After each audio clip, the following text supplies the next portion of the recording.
या शांती मार्चच्या माध्यमातून आपण ही दिल्ली पेटवलेली हा लढा आता सुरू झालेला आहे. जोपर्यंत महाविहार मुक्त होत नाही आणि संपूर्ण बौद्धांच्या ताब्यात येत नाही तोपर्यंत हा लढा चालू राहील. आणि लवकरच आपण संपूर्ण मुंबईभर असेच मोर्चे काढणार आहोत आणि एक भव्य मोर्चा जो आझाद मैदान किंवा रतनगरला जाईल आणि आपला आवाज हा बिहार सरकारच्या कानापर्यंत पोहोचवेल. बालपालिका यांना जमिनी आज आपण हा जो मोर्चा काढलेला आहे हा मोर्चा फक्त बौद्ध विहारासाठी आहे. आणि हा बौद्ध विहार म्हणजे महाबोधी विहारामध्ये जो 1949चा जो कायदा आहे त्यामध्ये असं लिहिलेलं आहे की 4 ब्राह्मण आणि 4 भिक्खू आणि 5वा जो आहे तो कलेक्टर आहे. आणि तो कलेक्टर जो आहे तोही हिंदूच आहे. त्यामुळं हिंदूंचा जास्त ताबा असल्यामुळं ते सध्या ते विहार आपल्या ताब्यात अजून देत नाही. आज जवळजवळ महिना होत आलेला आहे. इतकं मोठं आंदोलन चाललेलं आहे. परंतु कोणताही बिहार सरकार किंवा केंद्र सरकार या बाबतीत कोणते ठोस पावलं उचलत नाहीये. त्यासाठी आपल्याला हा इथून पुढचे जे काही मोर्चे निघतील ते विसंगत मोर्चे नको. विसंगत मोर्चे नको. हे आपल्याला फक्त एकच मोर्चा काढायचा आहे की तो फक्त महाबोधी विहार मुक्ती मोर्चा.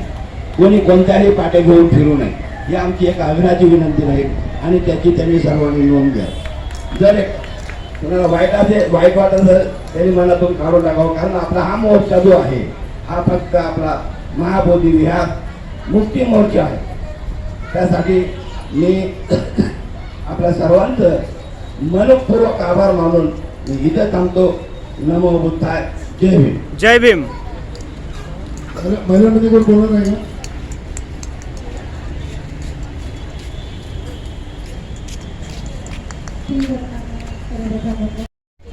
आणि बौद्ध धर्म आपल्या सगळ्यांना माहिती आहे की जी काही बौद्ध राष्ट्र आहेत आपल्याही पेक्षा बाहेर देशाचे जे लोक आहेत ते भगवान बुद्धांना जास्त मानतात. आणि त्यामुळे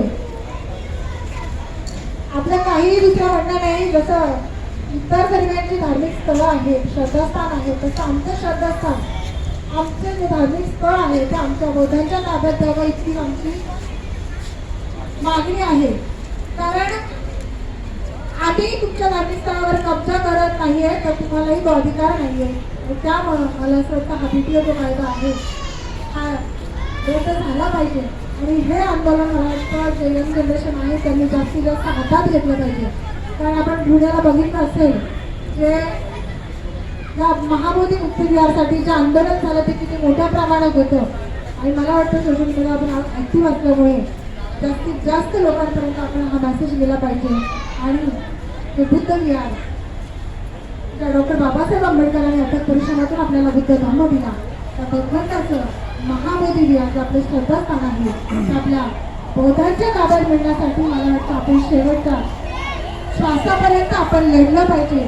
कारण बाबासाहेबांनी जे सत्याग्रह केले ते आपण कोणत्याही आपण चळवळीत आपण सहभागी नव्हतो. पण आपल्याला या निमित्ताने ही खूप मोठी अशी सुवर्णसंधी आहे की आपण या आंदोलनामध्ये या शांती मार्चमध्ये आपण सहभागी झालं पाहिजे.